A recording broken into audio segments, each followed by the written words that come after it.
ፕሬዝዳንት ዶናልድ ትራምፕ ከሌላ ግድያ ሙከራ ለጥቂት አምልጠዋል። የራት ግብዣው ከክብር ጭውውት በፍጥነት ወደ ነፍስ ውጪ ነፍስ ግቢ ግርግር ተቀይሯል። እሳቸውን ታሳቢ ባደረገው ጥቃት ለጥቂት ተርፈዋል፣ ለጥቂትም አምልጠዋል። በመግቢያችን ላይ የተከታተላችሁት ከዚሁ ጋር የተያያዘውን ነው ይዘነዋል።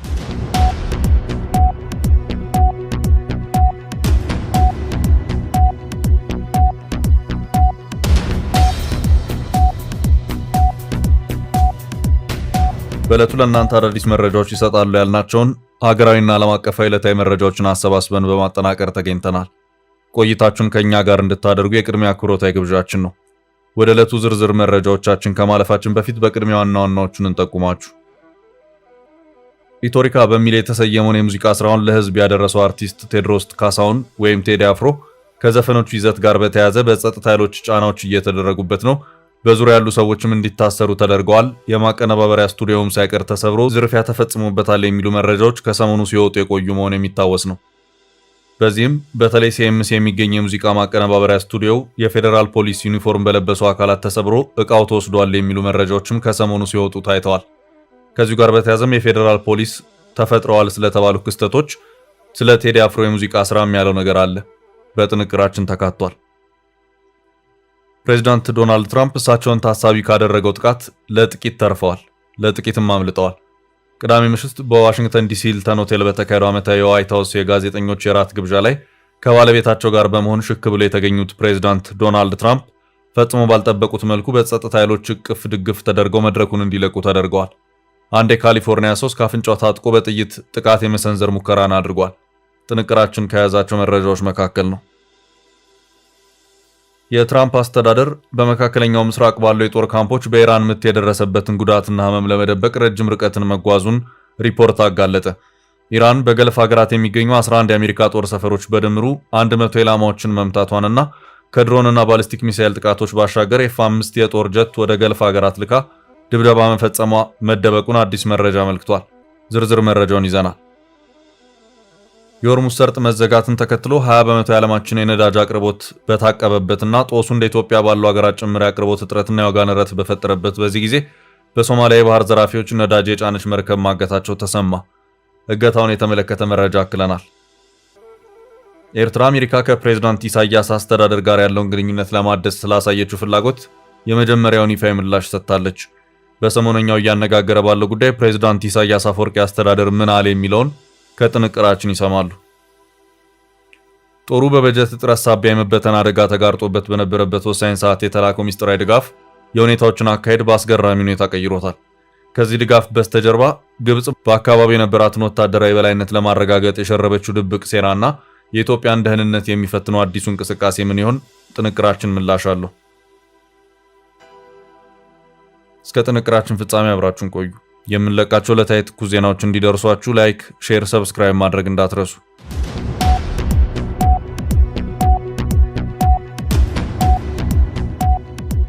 ፌዴራል ፖሊስ ስለ ቴዲ አፍሮ ኢትዮሪካ በሚል የተሰየመውን የሙዚቃ ስራውን ለህዝብ ያደረሰው አርቲስት ቴዎድሮስ ካሳሁን ቴዲ አፍሮ ከዘፈኖቹ ይዘት ጋር በተያያዘ በጸጥታ ኃይሎች ጫናዎች እየተደረጉበት ነው። በዙሪያው ያሉ ሰዎችም እንዲታሰሩ ተደርገዋል። የማቀነባበሪያ ስቱዲዮውም ሳይቀር ተሰብሮ ዝርፊያ ተፈጽሞበታል የሚሉ መረጃዎች ከሰሞኑ ሲወጡም ከርመዋል። እስካሁን ባለው ሁኔታ ተፈጥረዋል ስለተባሉት ክስተቶች አርቲስቱ ያለው ምንም ነገር የለም። ስቱዲዮ መዘረፉን በተመለከተ የአርቲስቱ የቅርብ ሰዎችን አናግሬያለሁ ያሉ ዶቼ ቬለ ሰሞኑን አንድ ጠንከር ያለ መረጃን ያሰራጨ መሆኑ አይዘነጋም። ሲኤምሲ አካባቢ አርቲስት ቴዲ አፍሮ ስቱዲዮ በታጠቁ ሰዎች ተሰብሯል፣ የተለያዩ መሳሪያዎችም ተወስደዋል በሚል መረጃዎች የወጡበት ሁኔታም ነበር። ከዚህም በተጨማሪ አርቲስት ቴዎድሮስ ካሳሁን ኢትዮሪካ የተሰኘው የሙዚቃ አልበሙ ከመውጣቱ በፊት ጀምሮ የስነ ልቦና ጫና ሊያደርሱ የሚችሉ ወከባዎች በአካባቢው እየተፈጸሙ የነበረ መሆኑንም የዶቼ ቬለ ዘገባ የገለጸበት ሁኔታም ታይቷል። ወደ ቴዎድሮስ ካሳሁን ቴዲ አፍሮ ስቱዲዮ ያመሩት የፌዴራል ፖሊስ ዩኒፎርምን የለበሱ መሆናቸውንም በማመልከት መረጃዎች በስፋት ሲሰራጩ የቆዩ ሲሆን በዚሁ ዙሪያም የፌዴራል ፖሊስ ምላሹን ሰጥተኛል ሲል አዲስ ማለዳ በዛሬው ዕለት ባሰራጨው ዘገባ አመላክቷል። አዲስ ማለዳ በዚሁ የዛሬው ዘገባው በከያኒ ቴዎድሮስ ካሳሁን ቴዲ አፍሮ የቅርብ ሰዎች ላይ ተደርጓል የተባለውን እስርና ክልከላ እንዲሁም የስቱዲዮ ዝርፊያን በተመለከተ የፌዴራል ፖሊስ ኃላፊ ምላሽ ሰጥተውኛል ያለ ሲሆን ከዚሁ ጋር በተያያዘ የተሰራጩት መረጃዎች መሰረተ ቢስና ከእውነት የራቁ ናቸው በማለት ማስተባበሉን አመላክቷል። አዲስ ማለዳ ምላሹን ሰጥተውኛል ያላቸው በፌዴራል ፖሊስ የወንጀል መምሪያ ኦፕሬሽን ዋና ኃላፊ ምክትል ኮሚሽነር ሙሊሳ አብዲሳ ፌዴራል ፖሊስ የሚሰራው በህግና በህግ ብቻ ነው፣ በርካታ ኦፕሬሽኖችን እንሰራለን። እዚህ ኦፕሬሽን ውስጥ ከሱ ጋር የሚገናኙ ነገሮች እኛ ያደረግነው ነገር የለም ሲሉ የተናገሩ መሆኑን አመላክቷል። ምክትል ኮሚሽነሩ ሙሊሳ አክለውም የፌዴራል ፖሊስ እንዲህ አይነት ወንጀል አይሰራም፣ ስብዕናውም አይደለም ማለታቸውንም አክሏል። ኃላፊው ቴዲ አፍሮ የእኛ ተጠርጣሪም አይደለም፣ የአርቲስት ነው፣ ሙዚቃውንም አውጥቷል በማለትም በአርቲስቱ ላይ ምንም አይነት ነገር አልተደረገም ሲሉ መናገራቸውንም አዲስ ማለዳ በዘገባው አክሎ አመላክቷል። ማብራሪያቸውን ሲቀጥሉም ከአርቲስቱ ጋር የሚገናኝ ምንም አይነት ንክኪ ባለው ጉዳይ ላይ ኦፕሬሽን አላደረግንም። ዜጋ እስከሆነ ድረስ ሕግ ጥሶ ከተገኘ እንደማንኛውም ሰው ደግሞ ሊጠየቅ የሚችል ሰው ነው። ከዚህ ውጪ የሚሰራጨው መረጃ ግን መሰረተ ቢስና በህዝቡ ላይ ሽብር ለመፍጠር የሚደረግ የሳይበር ጦርነት ነው ሲሉ የፌዴራል ፖሊስ ኃላፊው ከአዲስ ማለዳ ጋር በነበራቸው ቆይታ መናገራቸውን ዘገባው አክሏል። በተጨማሪም ኮሚሽነሩ አርቲስቱ በአሁኑ ወቅት በቤቱ በሰላም እየኖረ ይገኛል ማለታቸው የተመለከተ ሲሆን በሱ ላይ የቀረበ ጥቆማም ሆነ የተጀመረ ምንም አይነት የወንጀል ምርመራ የለም ብለዋል። ፌዴራል ፖሊስ አክሎም ጉዳዩን የሳይበር ጦርነት ሲል የጠራው መሆኑን ያመለከተው ዘገባው የተወሰኑ የፖለቲካ ፍላጎት ያላቸው አካላት አርቲስቱን መጠቀሚያ ለማድረግ እየሞከሩ ነው ማለታቸውንም ዘገባው አመላክቷል። በየቀኑ ሺህ የሆነ ሐሰተኛ መረጃዎች ይፈጠራሉ። ስለዚህ አርቲስቱን እንደመያዣ አድርጎ የፖለቲካ አጀንዳ ማድረግ የሚፈልጉትን እያየን ነው። ከዚያ ውጪ ይሄ ዜጋ ህገ መንግስታዊ መብቱን ተጠቅሞ ሙዚቃ ሰርቷል፣ የሚደግፉት አሉ፣ የሚቃወሙት አሉ ሲሉም የፌዴራል ፖሊስ ኃላፊ መናገራቸው በዘገባው ተመላክቷል። አክለውም በመሆኑም በአሁኑ ሰዓት እኛ ከአርቲስቱ ጋር የሚገናኝ ምንም አይነት ምርመራ አልሰራንም። ሰው ሊታወቅ ይችላል፣ በወንጀል ወንድም ሊታሰር ይችላል፣ አናውቅም። ጓደኛህ ሊታሰር ይችላል፣ አናውቅም። ይህን እኛ ሰው ከማን ጋር ይውላል ከማን ነው ብለን አናስርም። የምንሰራቸው ስራዎች ደግሞ ሌጂቲሜት ወይም ህጋዊ ናቸው። ፍርድ ቤት አቅርበን በስርዓት ጊዜ ቀጠሮ ጠይቀን እንመረምራለን በማለት ተናግረዋል። አርቲስት ሆኖ ሙዚቃ መስራት የፈለከውን ኦፒኒየን ወይም አመለካከት የመያዝ ህገ መንግስታዊ መብት ነው። ከዚህ ውጪ ያለ ማስረጃ ሰው የማይያዝበትን ኃላፊው በዚሁ ማብራሪያቸውም ሂደት ቴክኖሎጂ ተጠቅመን የትኛውም አይነት የምርመራ ስራዎችን እንሰራለን፣ የምንሰራቸውንም በግልጽ ለህዝብ እናሳውቃለን ሲሉም ተናግረዋል።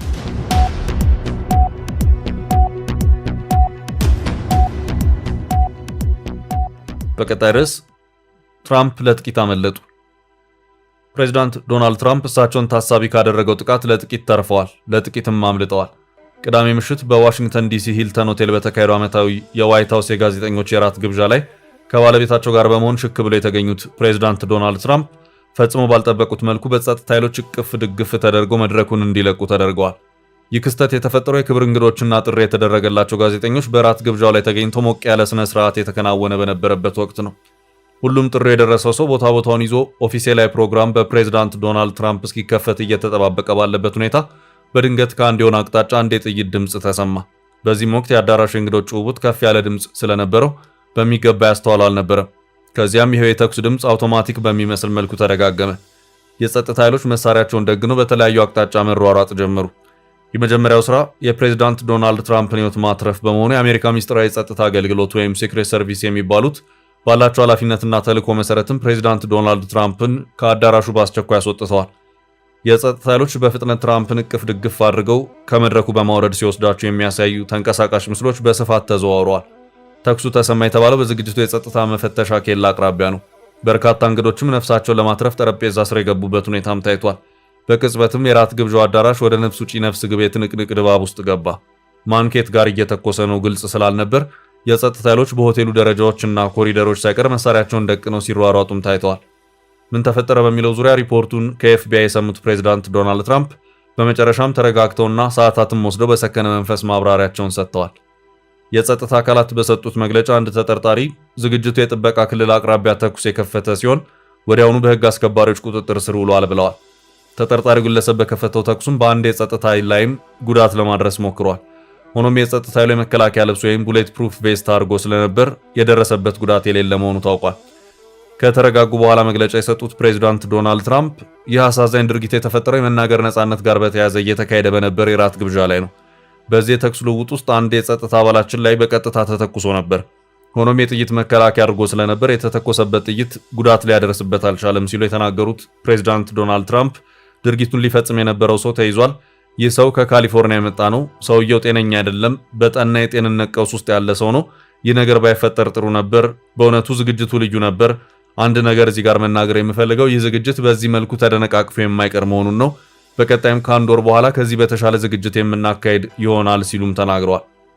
ምርመራው አሁንም ድረስ የቀጠለ ነው ተብሏል።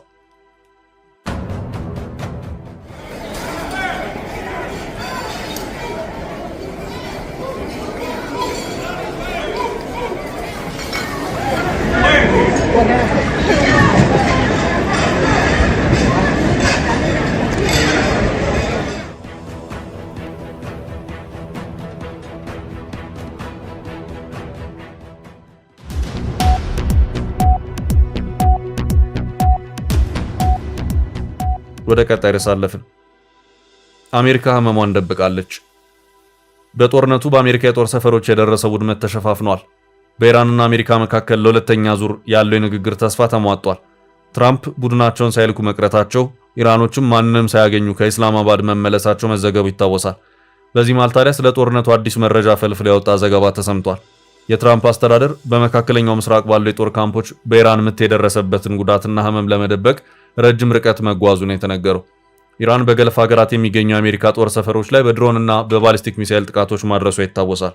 በዚህም በኳታር የሚገኙ የአሜሪካ ጦር የመካከለኛው ምስራቅ ዋነኛ አይን የሆነ ራዳር ከጥቅም ውጭ መሆኑ ፔንታጎን የ1.1 ቢሊዮን ዶላር ኪሳራ መቀበሉ መዘገቡ ይታወሳል።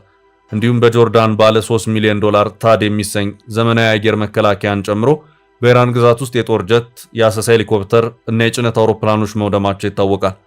ታዲያ ኢራን ከዚህ በላይ አሜሪካን መጉዳት መቻሏን ነው አዲሱ ዘገባ ያመለከተው።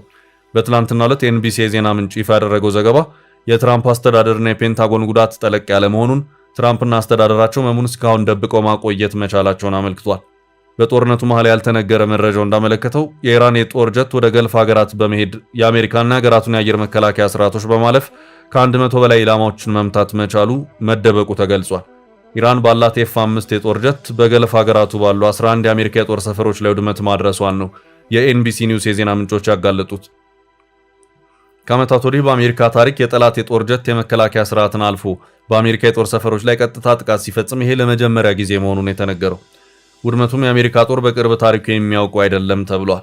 ትራምፕ አሜሪካ ሁሉንም መጫወቻ ካርዶች ኢራን ላይ መጠቀሟን በሚገልጹበት በዚህ ሰዓት የጦር ሚኒስቴሩ ፒት ሄግሴት ኢራኖች በወታደራዊ ምላሽ ለመስጠት ምንም ማድረግ የሚችሉት ነገር የለም ሲሉ በገለጹበት ዕለት የወጣው መረጃው የአስተዳደሩን ጉዳት የመደበቅ ጥልቅ እርምጃን ያጋለጠ ሆኗል። ፔንታጎን ቀደም ሲል 380 የአሜሪካ ወታደሮች መጎዳታቸውንና 13 መሞታቸውን ሲገልጽ በጥቃቱ የወደመው ንብረት ግን ወደ 5 ቢሊዮን የሚጠጋ መሆኑን ገልጾ ነበር። አዲሱ ሪፖርት ግን በኢራን ጥቃት የተጎዱ የአሜሪካ የጦር አባላት ቁጥር ወደ 700 መሆኑን፣ ጉዳቱ ሆነ ተብሎ መቀነሱን አመልክቷል። በኢራን በተሰነዘረ ጥቃት በአሜሪካ ጦር ሰፈሮች ላይ የደረሰው ጉዳት መጠን የሪፐብሊካን አባላትን በእጅጉ ያበሳጨ መሆኑን ምንጭ ጠቅሶ ኤንቢሲ ኒውስ ዘግቧል። የኢራን F5 የጦር ጀት ከፍተኛውን ጉዳት ያደረሰው በኩዌት በሚገኝ የአሜሪካ ግዙፍ የጦር ሰፈር ነው። በሳውዲና ኦማን ጨምሮ በድምሩ 100 የአሜሪካ የጦር ኢላማዎች ተመትተዋል። እንዲሁም በ11 የጦር ሰፈራት መጠኑ የበዛና ህመሙ የተደበቀ ጉዳት አሜሪካ አስተናግዳለች።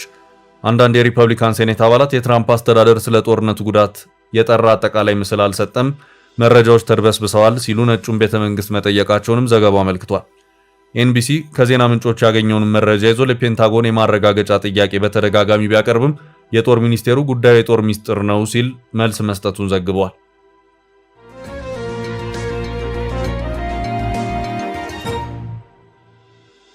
ወደ ቀጣይ ርዕስ አለፍን። የባህር ዘራፊዎች በቀይ ባህር የነዳጅ መርከብ አገቱ። የሆርሙዝ ሰርጥ መዘጋትን ተከትሎ 20 በመቶ የዓለማችን የነዳጅ አቅርቦት በታቀበበትና ጦሱ እንደ ኢትዮጵያ ባሉ ሀገራት ጭምር የአቅርቦት እጥረትና የዋጋ ንረት በፈጠረበት በዚህ ጊዜ በሶማሊያ የባህር ዘራፊዎች ነዳጅ የጫነች መርከብ ማገታቸው ተሰማ። የስድስት ሰዎች ቡድን የሆነ የሶማሊያ ባህር ዘራፊ በሶማሊያ ባህር ጠረፍ ነዳጅ ጫኝ መርከብ ማገቱን የቢቢሲ ዘገባ ነው ያመለከተው። ነዳጅ ጫኝ መርከቧ ኦነር 25 የምትሰኝ ሲሆን እገታው በሳምንቱ ረቡዕ ዕለት ከሶማሊያ የባህር ጠረፍ 55 ኪሎ ሜትር ርቀት ላይ ተፈጸመ ነው። ባለፉት 3 ዓመታት በቀይ ባህርና ባቤል ማንደብ የባህር ዘረፋ ተረጋግቶ የነበረ ሲሆን ከቅርብ ጊዜ ወዲህ ግን ቁጥሩ እየጨመረ መጥቷል። አሁን ላይ የአሳ ማጥመጃ እንዲሁም የዕቃ ጫኝ የኮንቴነር መርከቦች በብዛት ኢላማ እየተደረጉ ነው። በሳምንቱ የታገደችው ነዳጅ ጫኝ መርከብ ወደ ሞቃዲሾ የባህር ጠረፍ የምታመራ ነበረች ተብሏል። ነዳጁም ለከተማው የታሰበ ነበር። አጋቾች በእገታው ለማትረፍ ከማሰብ በዘለለ በሞቃዲሾ መንግስት ላይ በነዳጅ እጥረት የበለጠ ተጽዕኖ ለመፍጠር ማለማቸው ተገምቷል። መርከቧ 18500 በርሜል ነዳጅ መጫኗም በሶማሊያ በከፊል ራስ ገዝ ከሆነችው ፑንትላንድ ባለስልጣናት ተገልጿል። የታገተችው መርከብ ፌብሩዋሪ 20 ላይ ከሶማሊላንድ በርበራ ወደብ የተነሳች ስለመሆኑም ተጨማሪ መረጃ ተሰምቷል። መርከቧ የሆርሙዝ ሰርጥ መግቢያን የውሃ ክልልን ዞራ አፕሪል 2 ቀን መመለሷንና ከጫነችው ነዳጅ ጋር ወደ ሞቃዲሾ እያመራች እንደነበር የመርከብ እንቅስቃሴ ጠቋሚ መረጃ አመልክቷል። መርከቧ 17 ሰራተኞችን የያዘች ሲሆን 10ሩ ፓኪስታኖች ሲሆኑ 4 የኢንዶኔዥያ ዜጎች፣ አንድ ህንዳዊና አንድ የስሪላንካ ተወላጅ እንዲሁም አንዱ ደግሞ የማይናማር ዜጋ መሆኑ ተነግሯል። በነዳጅ ጫኝ መርከቧ የሶማሊያ ፌዴራል መንግስትም ሆነ የአውሮፓ ህብረት የባህር ኃይል የሰጡት መረጃ የለም።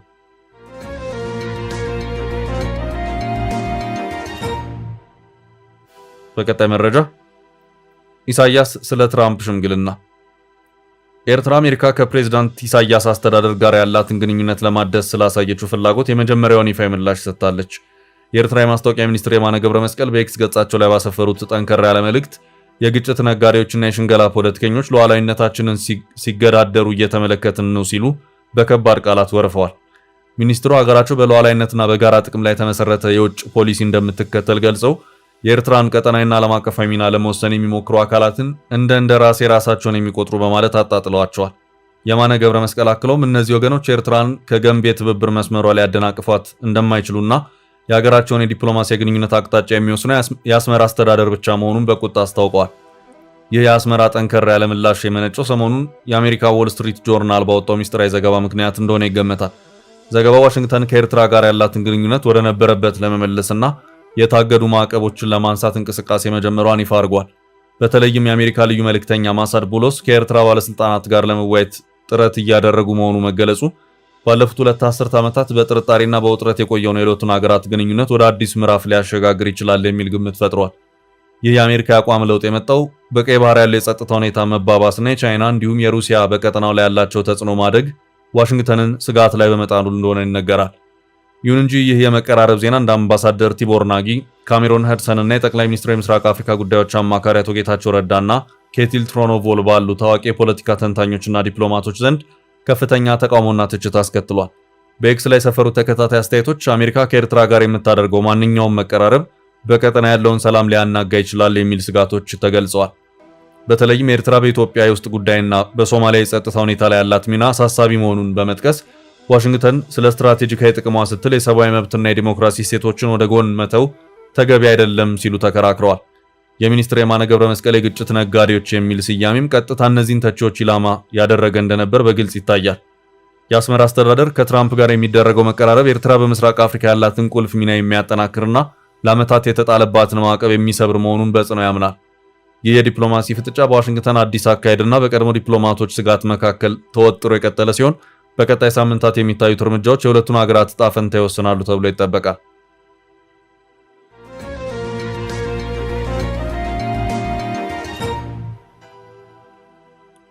በቀጣይ መረጃ ጦሩን የታደገው ያልተጠበቀ ድጋፍ።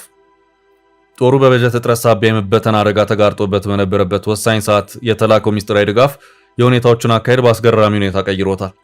በሶማሊያ የታቀደው አዲሱ የአፍሪካ ህብረት የድጋፍና ማረጋጊያ ተልዕኮ ገና ስራውን ሳይጀምር በበጀት እጥረት ምክንያት ሊሰናከል እንደሚችል ተደጋጋሚ ስጋቶች ሲሰሙ ቆይተዋል።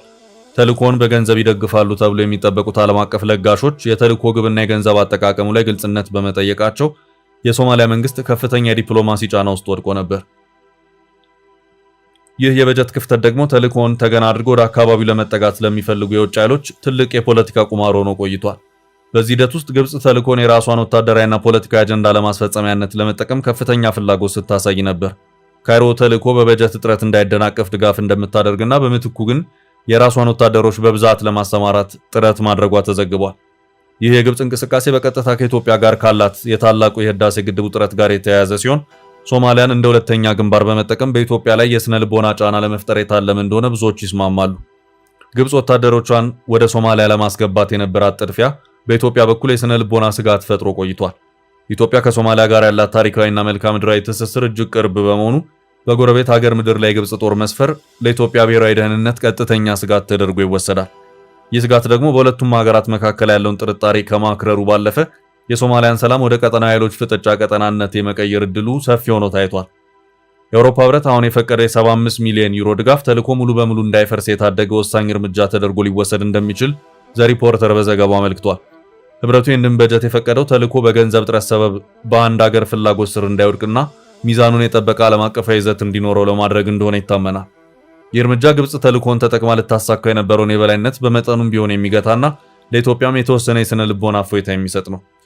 ይህ የበጀት ፍቃድ ተልዕኮን ከውድቀት የታደገ ቢሆንም በውስጡ የያዘው የቀጠና ኃይሎች ፍጥጫ ግን ገና አልበረደም።